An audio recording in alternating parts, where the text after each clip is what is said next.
I feel like I'm eating a tire. Disgusting. You're a lucky man that you haven't killed somebody. What are you cooking? Veal chopped Caruso stuffed with foie gras. For who? From jaw-dropping food crimes to fiery flubs, these auditions gave us golden jabs and unforgettable zingers that keep us coming back for more.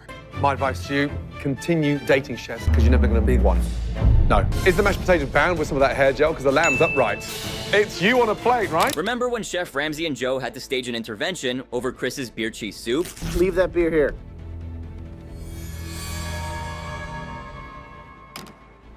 Are you crazy?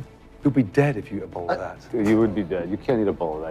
Come on. Crazy. Or when Chef Ramsay brutally rejected a contestant, ignoring every desperate plea without a flicker of sympathy. The plantain is disgusting. The steak is like a dog's dinner. I deserve a second chance. I can make anything else, I am not going to argue with you, okay? Please.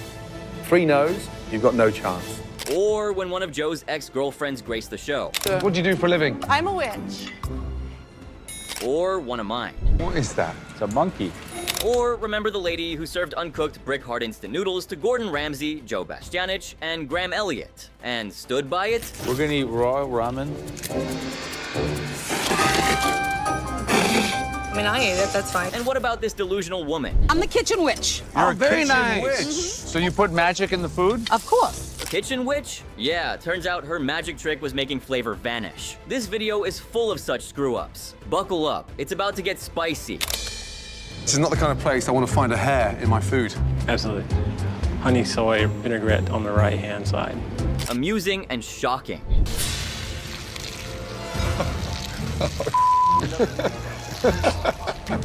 Thought that was another leg coming. And seriously hilarious. Congratulations. On the worst dish in this competition so far. Talent, rare, entertainment, absolutely unhinged. Raspberries, salmon, chipotle, grits. Damn, it's like you're wearing the wrong clothes and putting lipstick on your big toe. Some serve flavor, others serve the felony. We watched in delicious horror. I mean, if you think your family dinners are chaotic, wait till you see this. It looks like a skid mark. I mean, honestly. I like that, though. Conceptual, categorical, catastrophic failure. No. Big dreams, bad decisions, public humiliation, the full trilogy. Would you like to smell my rub? I have no interest, Steve, in smelling your rub. Ready to feast on the funniest, freakiest, most facepalm-worthy fails ever. Ooh. Tastes like Brace yourselves for meltdowns, mic drops, and master delusions. Oh, dear Lord Jesus. Number 1, the case of the flirtatious fish tacos. Gordon, I'm ready. I was a forward. If you were a back, I'll take you on. Ah, Suzette, the woman who walked into the Masterchef kitchen not just to cook, but to charm, dazzle, and maybe snag a date with Gordon Ramsay on the side. And flirt she did. Within minutes, she was tossing lines, winking more than a broken turn signal, and casually slipping in that she played soccer. I played soccer professionally for Brazil. Excuse me. You played soccer for Brazil? I heard you played soccer too at one point. Figured we could chat about it or play afterwards. Wearing the confidence of someone who's been told one too many times at brunch that she should totally have her own show. We're doing tilapia fish tacos with a mango salsa. It was the culinary equivalent of an influencer smoothie. Colorful, shallow, and pretending to be exotic. Gordon took a bite, and then immediately regretted every decision that had led to that moment. He didn't critique it so much as recoil from it. Watch his reaction.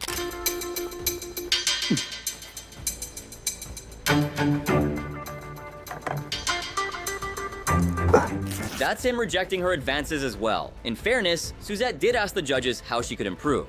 The show's not that long. Which, if you think about it, is both a brutal culinary rejection and the kind of line you'd expect from a therapist quitting mid-session. Suzette left, still smiling, still possibly thinking she'd left an impression, and she did. Just not the one she hoped for. Somewhere between the flavorless fish, the cocktail party salsa, and the shameless attempt to seduce a Michelin-starred chef with small talk like it was speed dating, like she was auditioning for Love Island. One strong piece of advice. Your enthusiasm for flirting put into your cooking. It'll be 1,000 times better. Side note, it's quite amusing just how many proposals Chef Ramsay got on the show. Love you, Gordon. God, if I could take you home, I would. What would you do to us if we went home with you? Oh, you would not be able to walk the next day. Hey Tana, are you seeing this? So, what's the secret behind your food? Me, and I can turn around and you can really see what's the secret behind me. Are you seeing this? Ha ha ha. Moving on to... Aren't you a bit old to be wearing dungarees? No! No, this is normal. This is normal. Right. Great. Randy was a burly, affable guy. The kind you imagine tailgating with a Bud Light in one hand and a sausage skewer in the other. Yeah, this came from my mother. My mother used to make, it was called funeral potatoes. Holy hell. But where do we even begin with this glorious, buttery misfire? This man strolled into the Masterchef kitchen in season 1 with the kind of confidence usually reserved for grandmas who've been making the same casserole for 40 years and won't hear a word against it. Somebody in the neighborhood, around the farm area, would pass away. You'd take a dish over there too. It was a dense, gooey, cholesterol-laced potato casserole held together with the holy trinity of American indulgence: mayo, sour cream, and shredded cheese. It was unapologetically heavy. He's out to hurt people with that He's a dish. walking disaster, a culinary heart attack. I weep for the future. I'm crying on the inside. He's from a farm, right? So it looks like cow dung topped with cheese. If you've ever wanted your arteries to wave a tiny white flag and surrender, Randy's dish was your guy. But Randy didn't stop there. And then I present it to you on our pig plate. A literal pig. Eyes, snout, little ears, crafted lovingly out of food. Because if you're going to clog an artery, might as well make it thematic. Now, in Randy's world, this dish was a showstopper, a church basement crowd pleaser, the kind of thing you bring to a potluck when you want everyone to leave in a food coma. Unfortunately for him, Masterchef doesn't operate under the same logic as your Aunt Patty's Tupperware party. Does the presentation on this improve, or What do you mean? exactly what I said? It is what it is. Gordon Ramsay was visibly confused. Is it normally that running? No. Graham tried to find the humanity in the plate. Joe Bastianich naturally wasted no time delivering the kill shot. It's definitely caveman food. Somewhere in that dish, beneath all the butter and cheese and edible pig sculpture, was probably flavor, but it was buried so deep under nostalgia and sodium, the judges couldn't dig it out. Resounding no, I'm sorry. Graham, Absolutely not. so sorry. No apron. Just Randy and his cremated culinary dreams, walking off stage, still convinced the world just wasn't ready for his porky potato art. All right, up next. What do you think you bring to the competition? I can bring drive and energy. Good. He said with the most disinterested tone. Run down there, touch the Masterchef logo, and shoot back. Off you go. Hurry up. And back. And good. 1, 2, 3. Sprint. Chef Ramsay made him prove his passion. Bro did all that running only to get hit with the funniest rejection of all time. Watch. Sprint. How you feeling? Good. For me, it's a no. Then comes at number, Christian from Las Vegas with his... Are you serious? Body sushi. Because when you think MasterChef, you obviously think raw fish and objectification on a silver torso. You just poured soy sauce over your lady's tummy, and it's dripping everywhere. Let's break it down. Christian waltzed in with the kind of confidence usually reserved for Instagram life coaches or the wives of popular celebs. These are just a couple of books that I've been reading. I love this one. Probably my 4th or 5th time reading it. So good. Another one that I've been loving recently. This is actually my 2nd copy of it. Yeah. Been taking a lot of notes from this one. It's one thing to try and be bold, but it's another to confuse spectacle with substance. Serving raw fish on a model's body isn't culinary innovation. It's a gimmick that substitutes visual shock for actual skill. This is an ahi tuna. Raw style. It's Hugh Hefner's breakfast. Don't ask for dessert, no. What Christian seemed to overlook is that presentation serves to elevate the food, not distract from its flaws. By placing her sushi on a living canvas, she pushed all attention to the spectacle, leaving her dish vulnerable, and vulnerable it was. The whole thing reeked of desperation rather than artistry. At the end of the day, it's a cooking competition. I have to say no. No. Here's the naked truth. 3 no's. Like, duh? I guess he took the term body of work a bit too literally, or misunderstood when they said the dish should have soul. Now, here's someone whose dish was a good kind of weird. I want to prove to the nation that I am the master chef, and it would financially stable me. Katrina hit in 2005. I built a new house, not quite finished it. There is a lot at stake for me. Meet Albert. There are 2 things you should know about him. 1, he eats everything except Possum. I draw the line at possum. I draw the line at possum. And 2, he has some great tattoos. There's the devil. Woo! All right. You see, he was ready to work his ass off. Anyway, what was his dish, you ask? Three-way alligator with alligator jambalaya. Alligator, a certain time of the season, we'll get it around home, you know. Do you live in the bush? I live in the woods, you could say. In a tree or? Oh, no, no. It was fun to watch the banter, no? Also, interestingly, it was Joe's very first experience eating a reptile.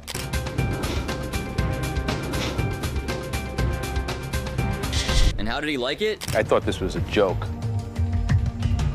And when I tasted it,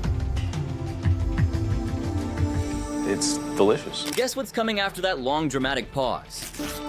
The stock is soulful, complex layers. The alligator is toothsome and flavorful, and it's really, really great. So his first experience eating a reptile was a success. Let's hear what Chef Ramsay had to say. That dish resembles you 100%. Like a big, overgrown mess. There's that Gordon Ramsay one-liner. But wait, don't go by first impressions. You've delivered. There's a flavor there. You have surprised us. So ultimately, what's the verdict? I'm a yes. Graham. I'm a yes. You heard my vote. You're a yes, man. All right, yes. So, yep, the judges were willing to bet on his ass. Okay, do me a favor. Hey, keep those pants up. If you say so. Moving on to... How are you? Fireworks! Ready! Jason made an entrance that was, well, unforgettable. Armed with glitter cannons and an abundance of enthusiasm, he walked into the room like he was about to headline Coachella. You're not. Crazy you are. A little bit. What are you cooking for us today? A combination of strawberries and bacon, accompanied by garlic horseradish and a fruit reduction. The judges were, understandably, taken aback. Gordon Ramsay, never one to mince words, questioned the rationale behind the dish. What were you smoking when you put that dish together? Joe Bastianich said it felt like Jason had taken a handful of random ingredients and dared them to get along. They didn't. You're not only outside the box, you're on the moon. Oh, no. The consensus was simple. This wasn't innovation, it was chaos. Next walked in a contestant who was more suited for a dojo than a kitchen. Pieces of... Those guys are so full of... They don't even know what they're doing. Meet Jim, a martial arts instructor with zero self-control and a very, very questionable dish. Something called redneck sushi? Redneck sushi? Redneck sushi, yeah, so it's a blend of sushi and barbecue. Yes, you heard that right, redneck sushi. Ever imagine chicken wrapped in sushi? Yeah, me neither. But Jim? He was brimming with confidence. What's the secret of it? The barbecue sauce that I make, it's a white barbecue sauce. A white barbecue A white barbecue sauce. It's basically just a mayonnaise base. The more he explained, the worse it got. What is the actual meat? What cut? What animal? It's a chicken breast. Is it braised? Normally what I do is I do a beer butt chicken. The judges' expressions alone were worth the price of admission. Confusion, horror, disbelief, all neatly wrapped in one reaction. Now, let's talk technique. Since he was using chicken breast, how did he prepare it? I spice rub it, put the beer inside of it, make sure it's really nice and moist. I've never had chicken in a sushi. Joe's face said it all, pure, unfiltered regret. But Jim wasn't backing down. He was ready to debate the very definition of sushi. Can you call that sushi? Yeah, absolutely I can call that sushi. It's clearly a no. Sorry. Sure, Jim. Go ahead and argue with Gordon Ramsay about what sushi is. That'll go well. And the verdict? Well, predictable. It works for me, so I think it's a yes.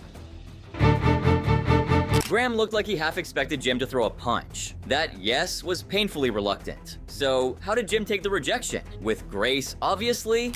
For me, it's a no.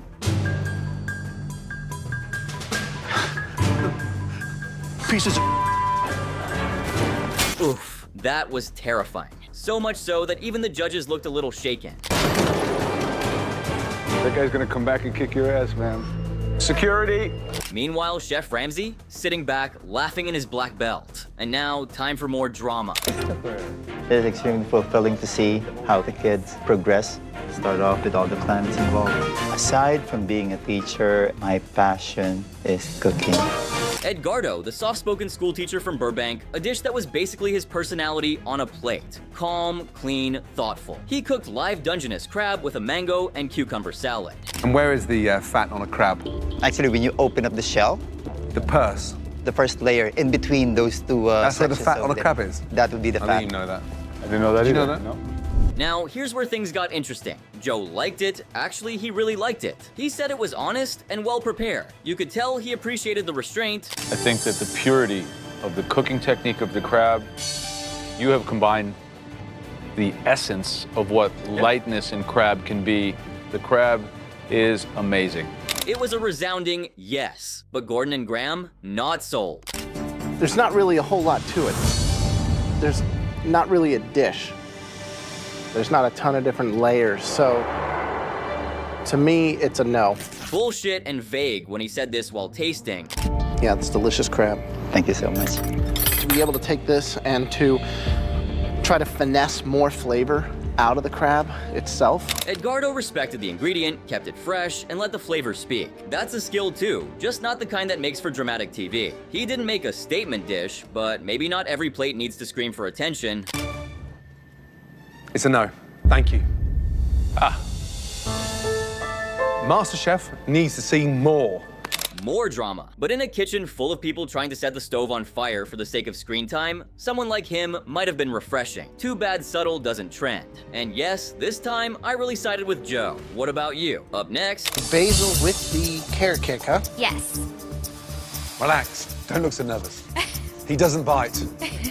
And he loves desserts. Okay, good. Trust me.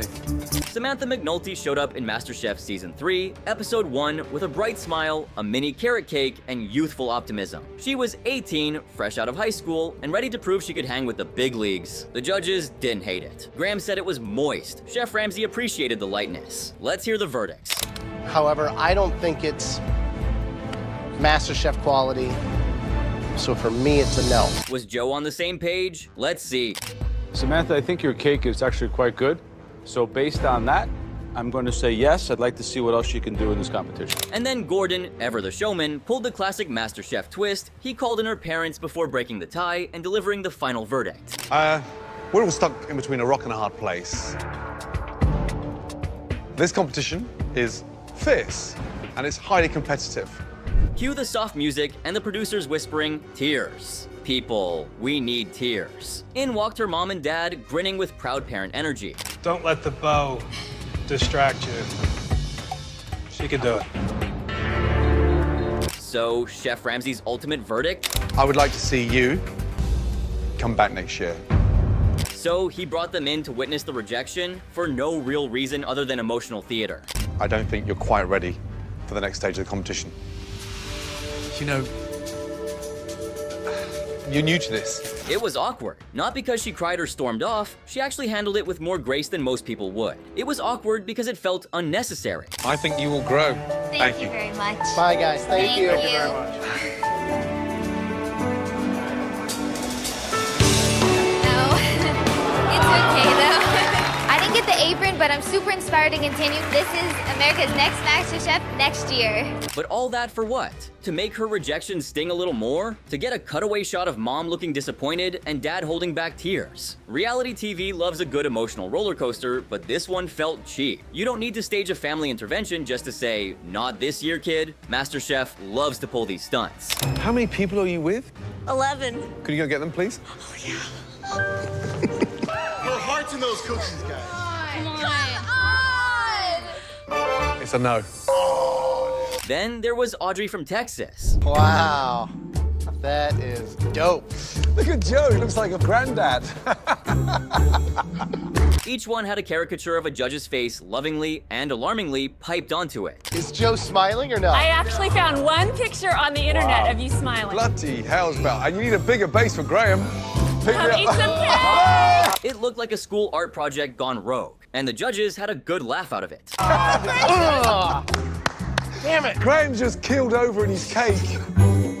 Now, you'd expect a joke cake to taste like, well, a joke. But nope, beneath all that funny business, the cake actually tasted surprisingly good. So good, in fact, that she didn't just get laughs, she got an apron.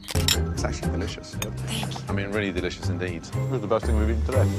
Masterchef loves to preach about grace, skill, and discipline, like those are the golden rules everyone must follow. Yet, time and again, someone shows up with a gimmick cake, a caricature of the judges no less, and suddenly, delicious taste becomes an apron ticket. What's really going on here? Samantha's cake was technically better, more polished, but she got passed over. So, is this show really about talent or about who can grab and hold your attention? Wow. That's amazing. Incredible. What's it made out of? That's butternut squash. Wow. Hey, Gordon, how are you today?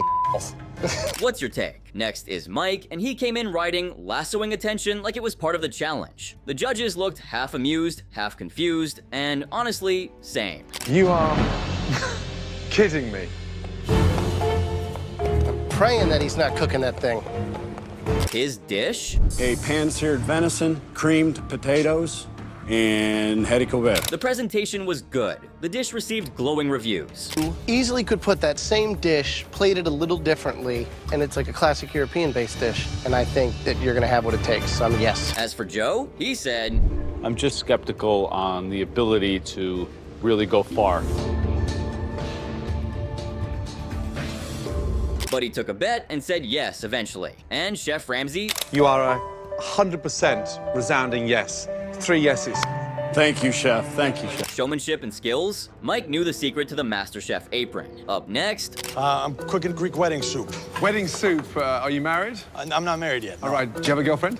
Yes, I do. She's actually outside. George, a 33-year-old guy from Ohio, came in with his Greek wedding soup, complete with Greek yogurt crostini. The judges had mixed feelings. Graham liked the broth's warmth. Joe wasn't a fan of the butter.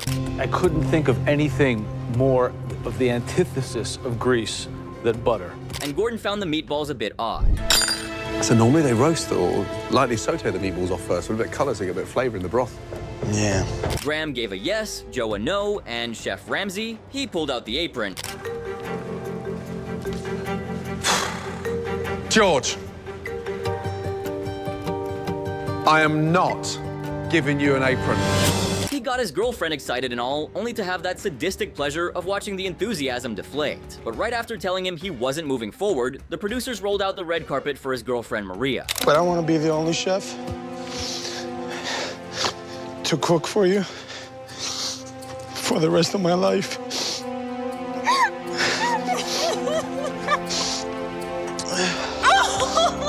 What do you think about moments like this? Are sob stories and emotional spectacles like these adding something real to the show, or are they just distractions? I take it that's a yes.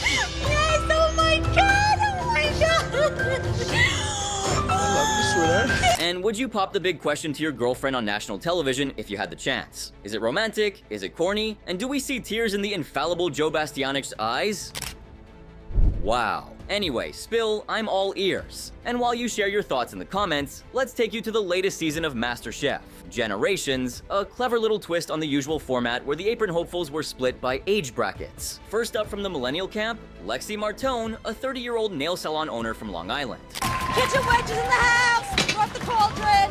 Are you cooking any children in that pot? No, I'm not cooking children in the pot. She genuinely believed her good vibes and cheerful energy were the secret ingredients in her vegan creations. Think crystals, chakras, and chickpeas. What that means is just like I mix my herbs and spices and I put my energy into my spell work, I do the same thing in the kitchen. I put, my positive, happy energy into it, and that's what makes it taste so good. Her signature dish? A vegan chicken roulade with spinach and artichoke, vegan mornay, and fondant potatoes. The judges, to put it gently, were not enchanted. It tastes strange and a sponge texture like no other. I love your spirit and the energy, but I'm not in love with your food. Lexi, I'm sorry. That's a no from me. I mean, they were kind, but you could see it in their eyes. The same dead stare you give when your friend makes you try their gluten-free, chakra-aligned brownies and asks if you feel the love. No, Karen. I feel the grit of almond flour and disappointment. Oh, did I say the judges were kind? Yes, mostly. To her face. But Joe? That one was tough to swallow. That's one of the worst dishes I ever tasted. Ha ha ha. We are deep in the age of avocado enlightenment and kombucha wisdom. What in there? What? Was that a candle? No, this is sage. We need to cleanse the energy. Cleanse the what? The thing about our generation, we're into witch stuff. Come on, guys. So, if your dish flops, blame the moon, or Mercury retrograde. And that's a wrap on some of the wildest, weirdest, and most wonderfully unhinged auditions to ever hit the MasterChef kitchen. Let us know your thoughts, favorite moments, or any auditions we missed. Drop a comment for part 2 of this video. I'm a 4th-generation cook. You can leave now. I literally could make everything at the age of 15, and I thought this would be fun and whimsical. So, you know what? I took a risk, and I could make anything technical, but I wanted to give you guys something different. So thank you for your time. I appreciate it, chefs.